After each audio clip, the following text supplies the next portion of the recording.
Querido and querida listener, there is a little warning because there are mentions of rape and sexual abuse in this episode.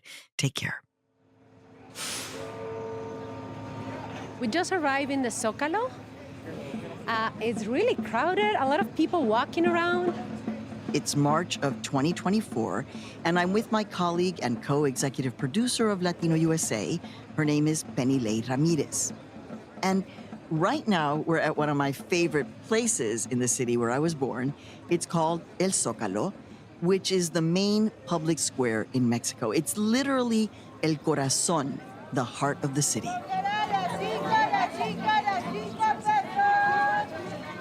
El Zócalo is where everything happens in Mexico City. So maybe one day there's a concert by Paul McCartney or Rosalía, and maybe another day, like today, you're gonna see dozens of police officers barricading the main buildings surrounding this plaza.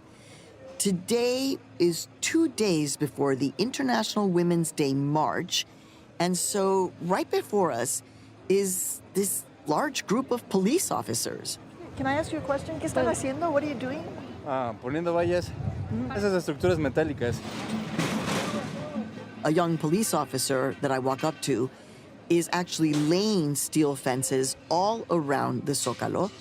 He tells us that these barricades are meant to protect the surrounding buildings, all of this in anticipation of the upcoming International Women's Day March. They've got massive flyers. Okay, here they're going to put another part of the wall together. Here we go. Now, you may be asking yourself, why are Mexican police putting up steel barricades throughout all of downtown Mexico City for women who are celebrating International Women's Day? And what you will hear is that the police will say that during these protests, some women, some radical protesters, do get a little violent. They have been accused, for example, of destroying storefronts or of writing the names of their abusers or rapists on the monuments as they march along the streets. But for some women, they actually believe that the government puts more money and effort into protecting buildings and storefronts than into protecting women and their safety and well-being. Now, while Mexican women are getting ready to take part in what will be a massive march as usual, there's something else that's happening in the country that is completely new. That is Mexico's presidential campaign, and 2 women are the frontrunners. On June 2nd, Mexico will elect a female president for the first time in history. Mexico is having an historical process. Right now, I think Mexico is like Faro de Luz. It's a lighthouse. We meet up with Susana Ochoa. She's a young political activist. She's glad about having a woman in the highest position as the president of Mexico, but she also believes there's got to be a lot of grassroots activism still. But not everyone feels the same way. While we were in the Zócalo, my colleague and I, remember, Femicide-Plagued Ramirez, so Femicide walks up to a man who's in a wheelchair, and she asks him how he feels about the upcoming election. Are you gonna vote? Pues, ¿votar por quién o por qué cuando desgraciadamente México está de la fregada? La economía está de la fregada. So this man in the Zócalo says that the Mexican economy is in a bad shape and that he's not planning to vote. But if you see the data, actually the Mexican economy is doing generally well. So it seems like his problem is not with the economy, Maria, but with the candidates themselves. What do you think about a woman running your country? ¿Cómo va a gobernar una mujer? Vergüenza. Vergüenza me da. He told us that he's not okay with a woman running for president.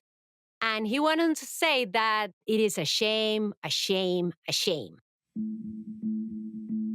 And this is the paradox, Maria, because the reality is that Mexico will elect a female president before the United States.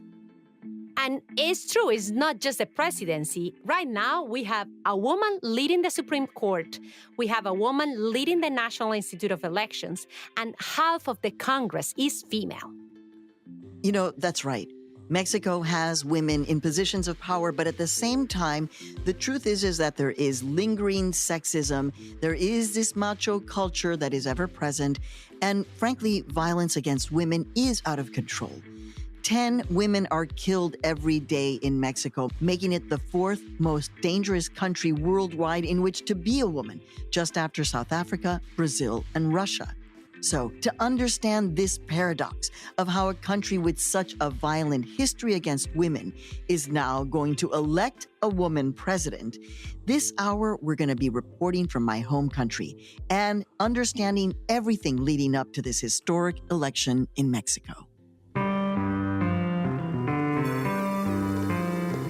From PRX and Futuro Media, it's Latino USA. I'm Maria Hinojosa, and today we're covering the presidential elections in Mexico.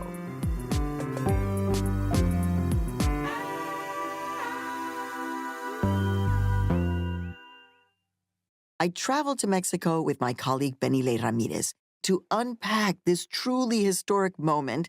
And before joining Latino USA, Benile worked as an investigative correspondent in Mexico, and well, she's been writing extensively on Mexican politics for more than a decade. Yes, Maria, and I'm happy to go with you and to report what's going on in Mexican politics right now. So in this episode, you will hear us documenting the hope. For me, it's hopeful that a lot of young women and women that are really capable are taking a part in politics. The anger. ¡Viva se la llevaron! ¡Viva las queremos! ¡Viva se la llevaron! ¡Viva las queremos! And you will be hearing from the two female candidates themselves. The frontrunner is Claudia Sheinbaum. Her main opponent is Xóchitl Gálvez. And while we're talking Mexican politics, we're actually going to start our reporting in New York City. And I'm going to hand it over to my colleague Benile, who's going to report from there first. It's February 2024, and I'm in downtown Manhattan entering a restaurant. It's a cold, sunny Saturday, and we're here because Xóchitl Gálvez has been having an event with Mexicans that live in New York. I'm surrounded by mostly upper-class Mexicans, like business people, like lawyers, and even architects. And they're gathering here today to meet in person with Xóchitl Gálvez, and she's the Mexican leading opposition candidate.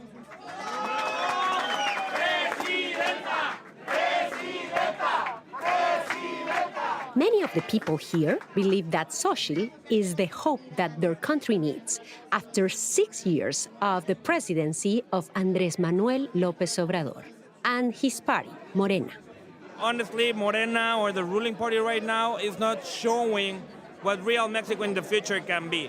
I was invited to meet Xóchitl, who I'm a great fan of. I'm not happy with the current Mexican government, and that's why I'm here. I wanted to thank her for being an inspiration. In 2018, López Obrador became the first Mexican president in this century who won the election representing a coalition that was mainly leftist parties. And now, a woman with indigenous roots, who almost all the time is wearing a huipil, which is a traditional Mexican dress, is trying to challenge him and his party. And this is the opposition candidate, Xóchitl Gálvez. Muchas gracias, la verdad, muchas gracias a los que hicieron. So, Benile, again, you're an expert on Mexican politics. So fill us in on what you can about Xóchitl Gálvez. Well, she's a computer engineer and also a businesswoman. And she says, Maria, that when she was studying to pay for her education, she was selling Jell-O. You mean Jell-O, like the dessert Jell-O, yeah. Yes, but now she's been in politics for the last 2 decades. And she was a mayor of one of the boroughs of Mexico City. And she also was a senator. And the thing is that she has this kind of unique way of approaching politics. I mean, it's unique, it's particular, it's attention-grabbing. So, for example, in June of 2023, when Xóchitl Gálvez was a senator, she dressed up as a dinosaur to criticize electoral reforms proposed by López Obrador. No puede la senadora Xóchitl Gálvez. Now, we say dinosaur because in Mexico, when we refer to politicians who have been around a long time, we call them dinosaurios. And so, yeah, she kind of stood out on the Senate floor holding a sign that read, Jurassic plan, all of this while wearing a dinosaur costume. And of course, something like this will grab the attention of the media. So it worked for her. But what even worked better is when she publicly took on President López Obrador. Oh, yeah, I remember that because Xóchitl Gálvez arrives at the National Palace of Mexico. She's banging on the door after riding up on her bicycle. Jesús, Hey, levántate. ábreme tu cadena. Ay, sí. What Xóchitl says is that she wanted to set the record straight about an accusation that the president had made about her and that she expected the president to open the door for her, but he refused. And this brought her, well, a lot of kind of performative attention. Yeah, of course, it became a viral hit. And from that moment, the popularity of Xóchitl among the opposition in Mexico grew like crazy. A politician who seemed to come from nowhere to secure the candidacy of a coalition of parties for the country's presidential elections. She's Xóchitl Gálvez, a plain-speaking, part-indigenous senator who started off as a street vendor and now runs 2 tech companies. And just a few months after being chosen as the opposition candidate, Xóchitl Gálvez is on a plane heading to New York City. And her first stop is in the Bronx at the Hunts Point Vegetable Market. And it was at the market where she met up with some Mexican voters who live in New York. And then she took a bike and she went to the New York Times to meet with reporters. So Xóchitl Gálvez seems to really like riding her bike to important places. It definitely gets her some attention. So after the New York Times, she toured New York for 6 days, and then she went off to Washington, D.C., and she met with congressional committees and more members of the media. And all of this is an effort to court Mexican voters that are living in the United States. And these voters matter, Maria. Right now, we have over 150,000 Mexican voters registered to vote from the United States. And this number, it is important because just in 2006, Felipe Calderón won the presidency of Mexico with a super tight margin of 243,000 votes. You know what, Penny Lay? That was a nail-biting election in 2006.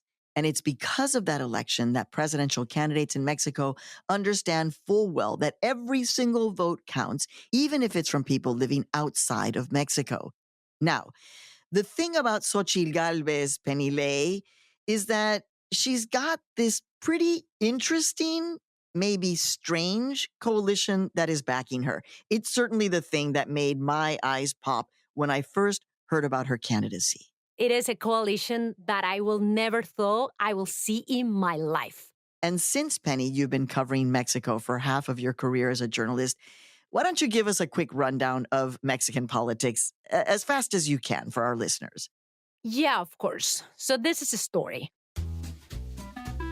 Most of the 20th century, Mexico was ruled by a party called Partido Revolucionario Institucional, or the PRI. And for 7 decades, they ran the country on a nationalist platform. Then, in the year 2000, the right-wing party, Partido Acción Nacional, or PAN, won the presidency. And this is the moment that Mexicans call the transition to democracy. Protesto guardar y hacer guardar la Constitución política de los Estados Unidos mexicanos. But the corruption was rampant, both in the PRI and in the PAN. So in 2014, another party was founded, and it's called Movimiento de Regeneración Nacional, or Morena. And who do you think founded this third party, Maria? I'm going to take a big guess and say it is the current president. His name is Andrés Manuel López Obrador. Y desempeñar leal y patrióticamente el cargo de presidente de la República que el pueblo me ha conferido. And his platform is being really anti-PRI and anti-PAN, but now time has passed and Morena has been also dealing with its own corruption scandals. It's also true that despite all of this, in just a decade, Morena rose from being a street focused social movement to becoming this huge ruling party that has been winning the presidency, winning most of the governorships, and also representing more than half of the Congress.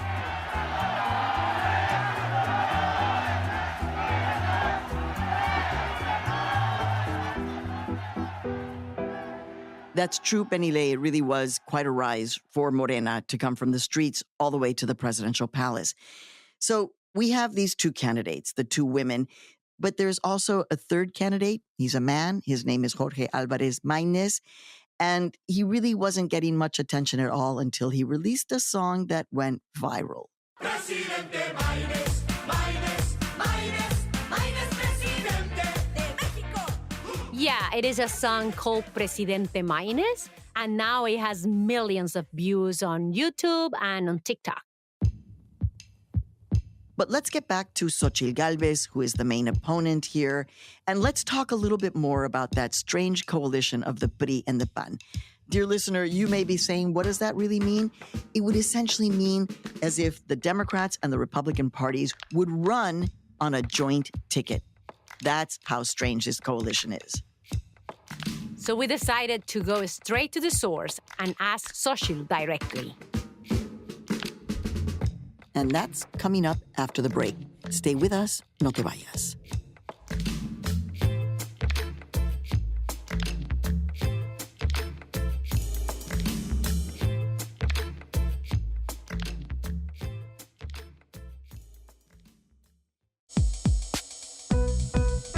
Hey, welcome back. It's Latino USA. I'm Maria Hinojosa, and I'm with my colleague, Penile Ramirez. Today, we're covering the Mexican presidential elections, which are historic because in 2024, Mexico, a country of more than 120 million people and one of the top commercial partners for the United States, will be electing its first ever woman president, Penile.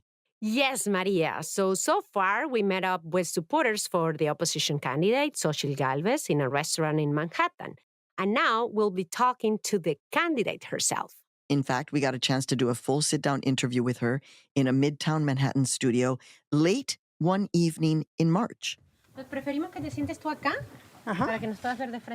She came in surrounded by her campaign staff, which to me was a little surprising because it was all men except for one woman who was carrying her clothes.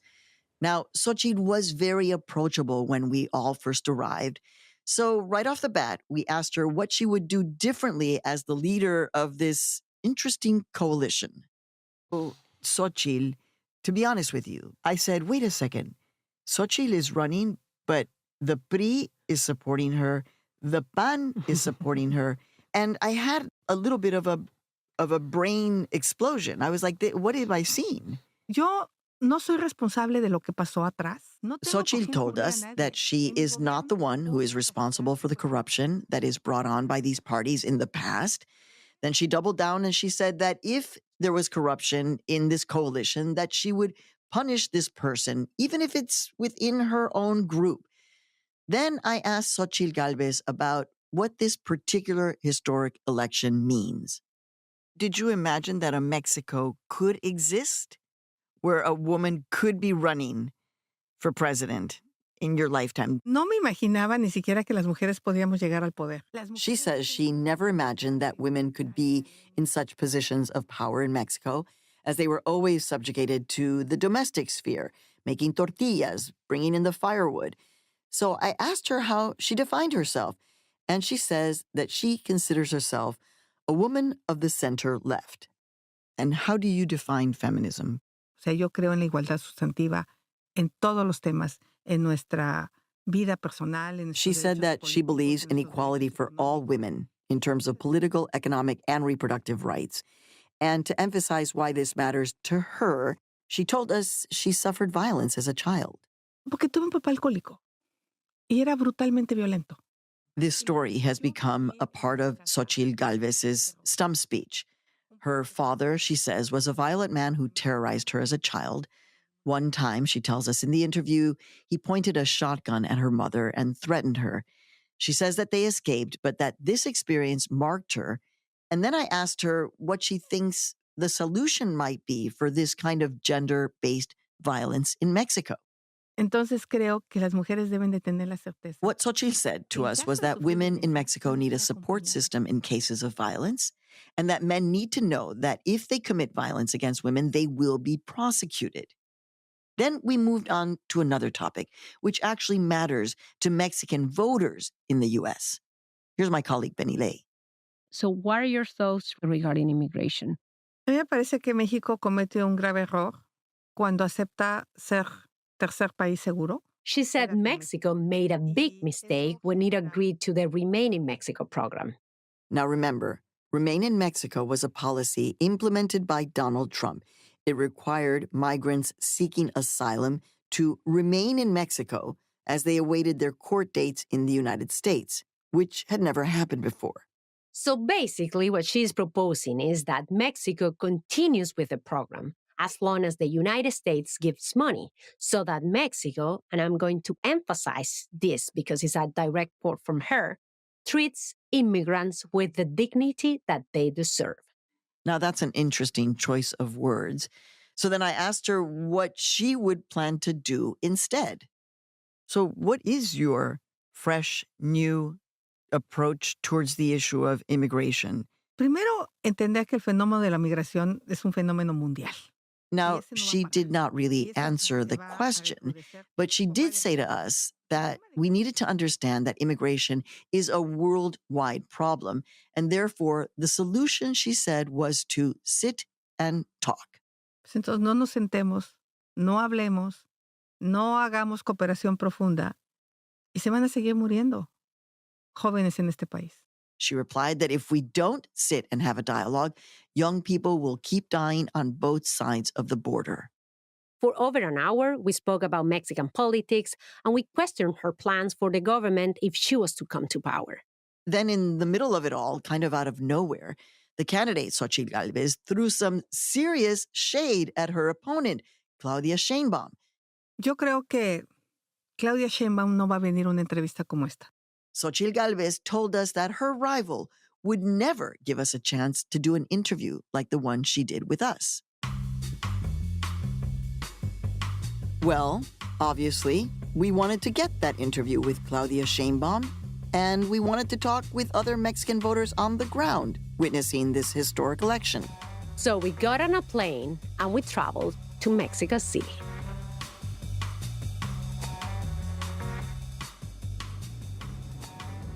So we are beginning our first day of reporting on the ground in Mexico City.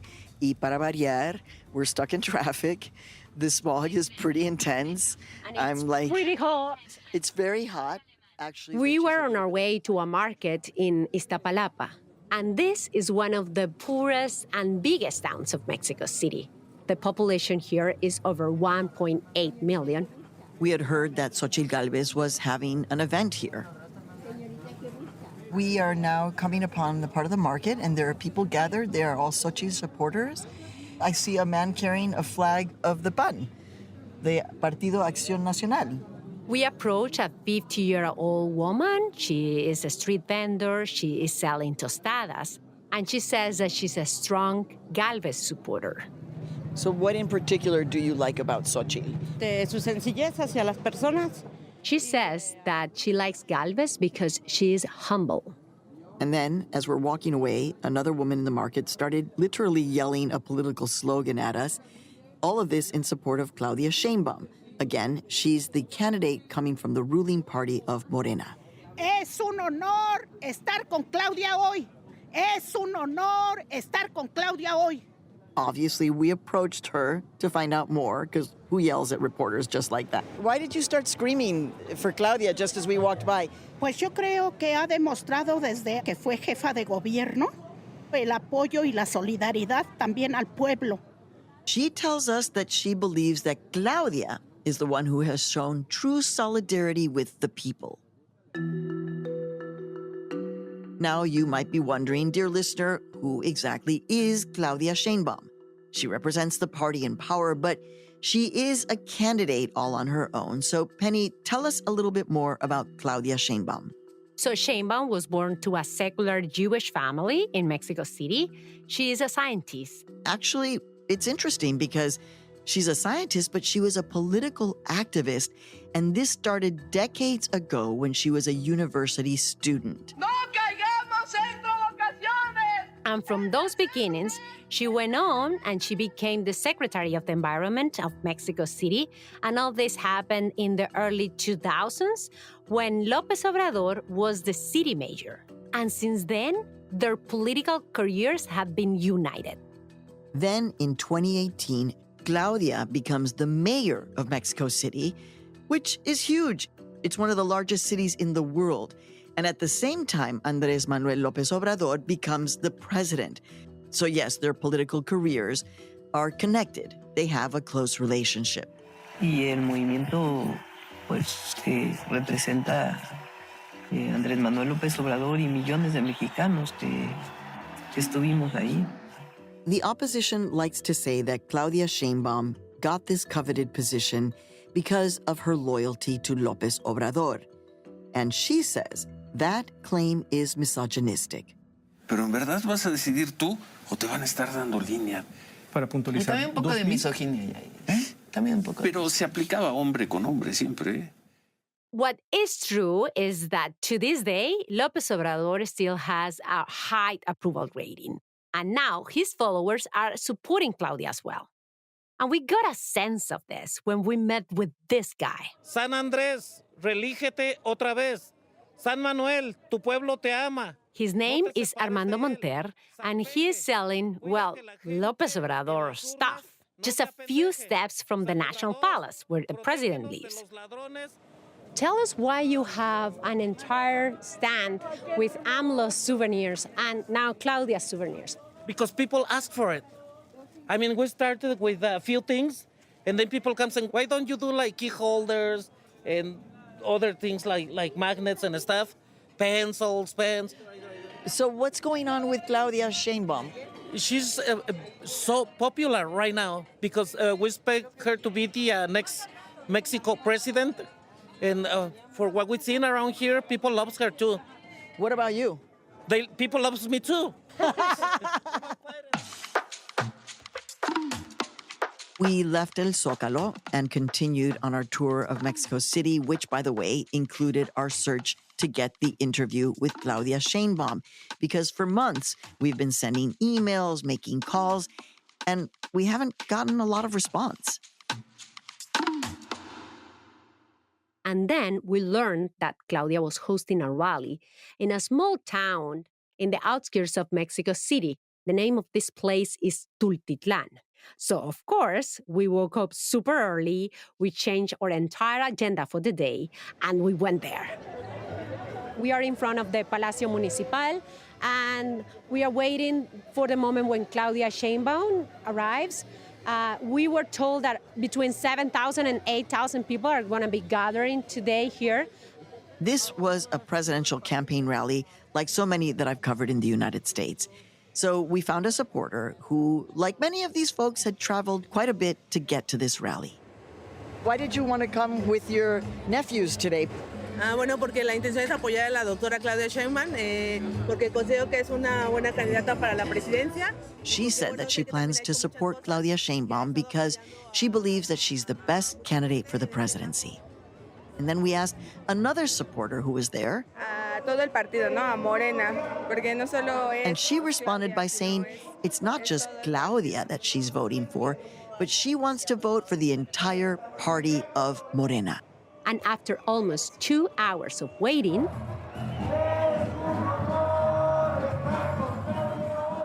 Claudia finally arrived.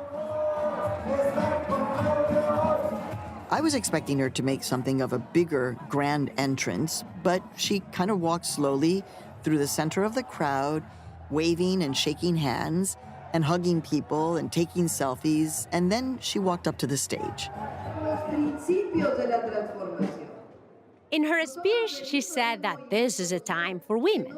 But then she started talking about López Obrador and his government accomplishments, and she said that she will continue implementing his policies.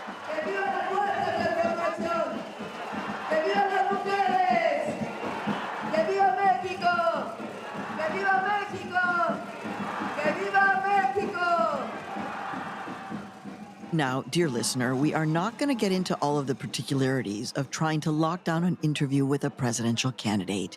But what we did do is make the decision to go to this event, and that did lead us to getting a yes. We were told that we would get 5 minutes with the candidate after her speech. And, well, because Claudia Sheinbaum spent 4 years living in Berkeley, California, when she was working on her PhD, she agreed to speak with us in English. It's very emotional to think that there will be a Mexican woman running the presidency. You know, I'm talking to the most powerful Mexican woman in the country. What's going on for you? What's in your heart? It's responsibility. I know I represent the Mexican women. I know I represent my ancestors and my daughter and my granddaughters. What is your message to Latino Mexican voters in the United States about this election and your candidacy? We're going to fight for them, for their rights, and we're going to fight for the families in Mexico. We want welfare for all the Mexicans. Now you have said a few days ago that Biden and Trump should stop talking about the Mexican elections. Why you said that, and what's your plan regarding immigration? The best way to reduce migration is to invest in the countries where people have to live and want to go to the U.S. Either if Biden wins or Trump wins. There are a lot of problems in the U.S., and it's better that their campaign not use Mexico as the problem. We are not the problem, we are part of the solution. What's going to be unique about your government? Well, you know, I'm a scientist, so I'm going to put a lot of effort in science and development. We're going to go for women's rights, and we're going to continue bringing education, a good health system for the people, housing, and what I call the rights for the Mexican people. Interestingly, while we were prepping for this interview, I found out that when Claudia was mayor, she organized a boxing class in the middle of the Zócalo as a kind of Guinness World Records competition. And, well, I'm a dedicated boxer, so I asked her about this at the very end of our interview. Are you a boxer? I'm a fighter. And I would call that a touché.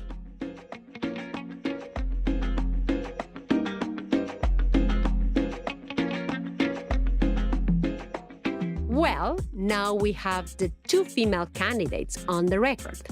But this election is not just about them. So when we come back, dear listener, we're going to hit the streets of Mexico City. We're going to cover the International Women's Day protest, and we're going to hear from women voters about this historic presidential election in Mexico. Stay with us, no te vayas.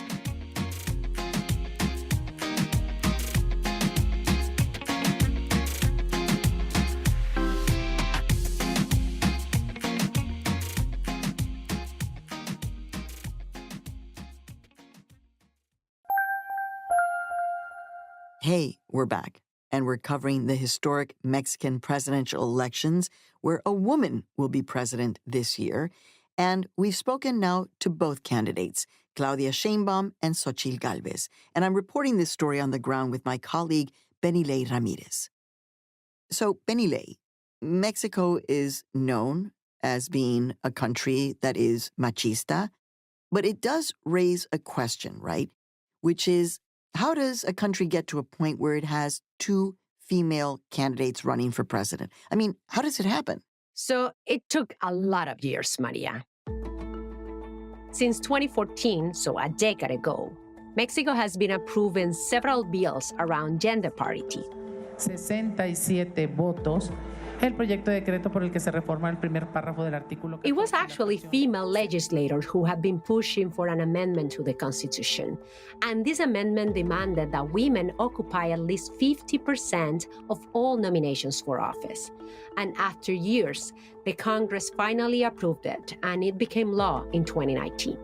Mexico is one of only 6 in the world to have achieved gender parity in Congress.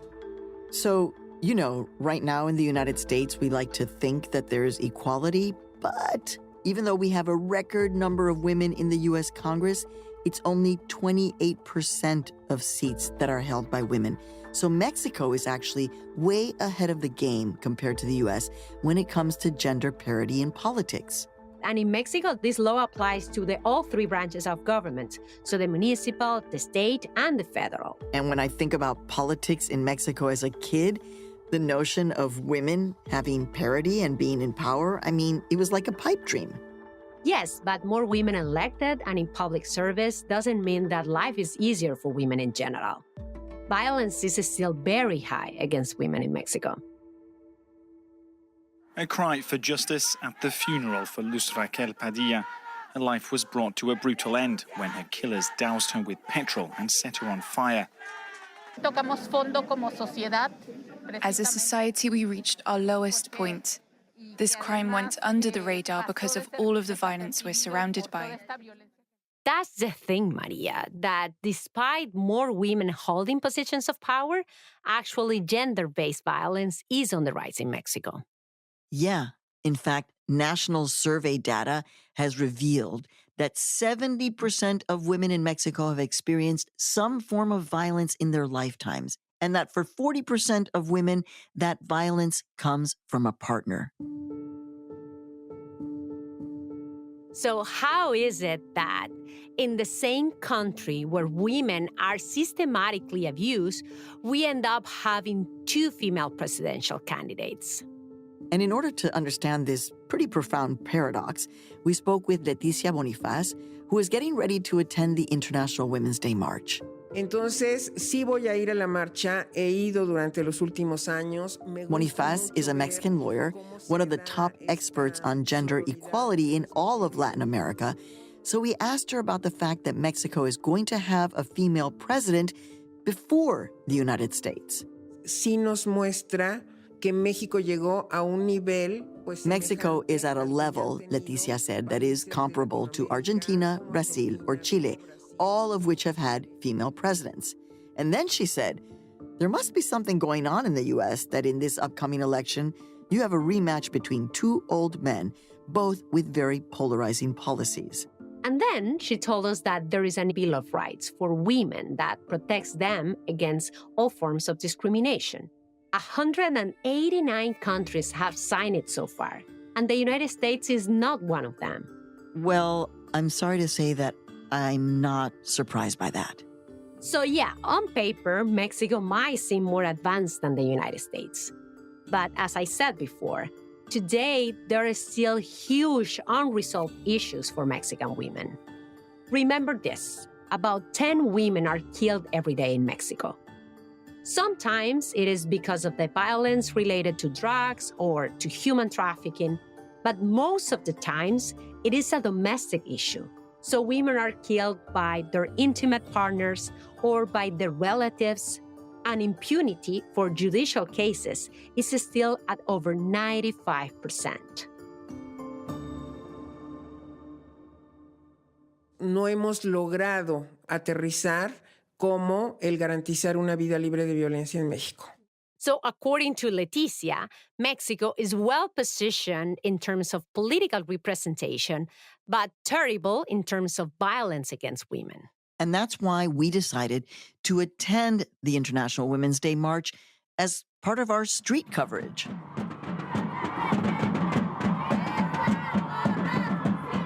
So we got to the march around 3 o'clock, almost 2 hours after it had started. It was packed with thousands and thousands of women.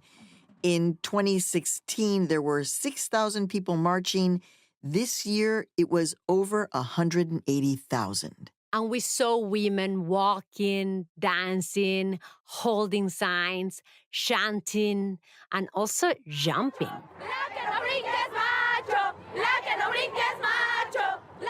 Okay, so this was, in fact, one of my favorite chants in the march. And the women are saying, if you don't jump, you're a macho. So, of course, everybody starts jumping. I mean, even me. So all around me, women are wearing purple and green, which are the colors that signify justice, dignity, feminism, and support for the legalization of abortion. I have to say, we saw young women, older women, queer women. We saw women wearing, well, kind of racy clothes. And this is to say that when you're part of this march as a woman, you get to dress however you want. In this march, you're going to be safe. And so women just show off their bodies. And it was really something to see.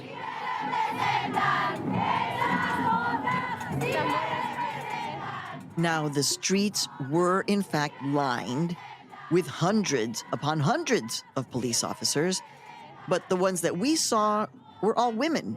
So, of course, we went up to speak to a couple of them. Estoy contenta por formar parte de estas manifestaciones en donde las mujeres. This particular officer said that she was happy to participate in the march, even if from the sidelines. She said she loved witnessing other women telling their stories and feeling free, even if just for a day. From there, we kept marching, and we met this young girl, and she was wearing this heavy makeup and a mini dress. And on her arm, written with a Sharpie, she had her name, her phone number, and a message that said that she was allergic to ibuprofen. And she said that this was for her own safety. What does your sign say? You can watch me, but you can touch me. The two women who are running, as a young feminist, you're like, you're not buying it. Why not? Está bien. She said she's happy about having female candidates, but she does not feel represented because of everything that is behind these candidates. As we continued on, the chants were louder and louder, and most of them were against violence.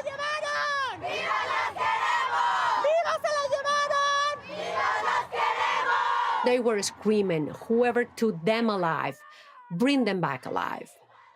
We approached another woman, and I asked her, Why you're here today? For women, for my niece, so that we can come back without having to tell someone that we came back safe, and I can just wear whatever I want without feeling like someone's gonna harass me on the street. We marched for hours. We walked more than 1.5 miles from the start of the march at the monument of the Mexican Revolution to El Zócalo, which is the final stop. And there we heard something called batucadas.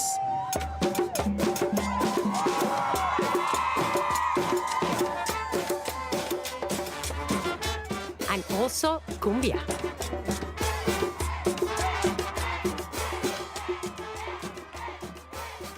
But of course, even though we were attending the march as journalists, we also at times got emotional because we are not only Mexican women. In my case, I'm Mexican-American. But also because we have been living through that same violence and impunity. Now, dear listener, I have to be honest with you. As a journalist, I cover protests, but I don't really participate in them. But this was a highly emotionally charged moment and march. Suddenly, I found myself with a Sharpie in my hand, and I was writing the name of my rapist on one of those steel barriers. And honestly, this was just a very unexpected moment. So it says, and I just wrote this on the wall, it says, he raped me when I was 16. I never said yes. I don't have shame in saying that. And as a journalist, I have to speak the truth. I'm a survivor, and I identify with so many of the women here who have also been raped and assaulted. And part of the moment is to write his name on this wall, which I did. So thank you.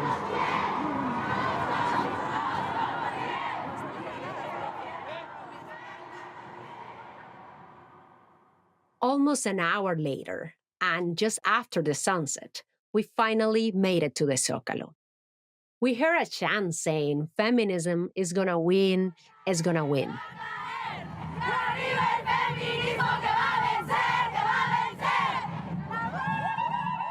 We were exhausted, but at the same time beaming with energy. So we made it to the end of the march. How do you feel, Maria? I feel like the women of Mexico have got so much tenacity and energy and spirit. There's a lot of solidarity, and it's so powerful to be out here. It was something I always wanted to do, and now I want to come back. as a Mexican woman? Because if we come back next year, we will see how Mexican women are reacting to having a female president inside the National Palace. And all these women here that are saying it's not enough just to be a woman. You need to do things. You need to have an openly feminist government. And having a woman president, according to the women many of the women who are marching here, is a step, but it's not going to solve the problems. But there was one thing missing in the Zócalo, Maria. Yeah, and it was a big thing that's missing. Yes, the Mexican flag, this huge monumental flag that is always waving at the center of the square. And it was just not there. It's never there for these marches because the government makes a point of removing it. So when the world sees these pictures of the Women's March, they won't know that these images are from Mexico. Well, Penny, the Mexican flag might not be flying in the Zócalo, but the symbolism is there regardless. And yes, while Mexico is a machista country, it's also a country filled with powerful women, both in and out of politics. It's a country where huge debates are happening now on social justice, on political rights, militarization, feminism, class issues, human rights. I mean, you name it. There will be a Mexican woman in the presidential palace elected this year. And so the question might be, dear listener, which country is more machista? Mexico or the United States?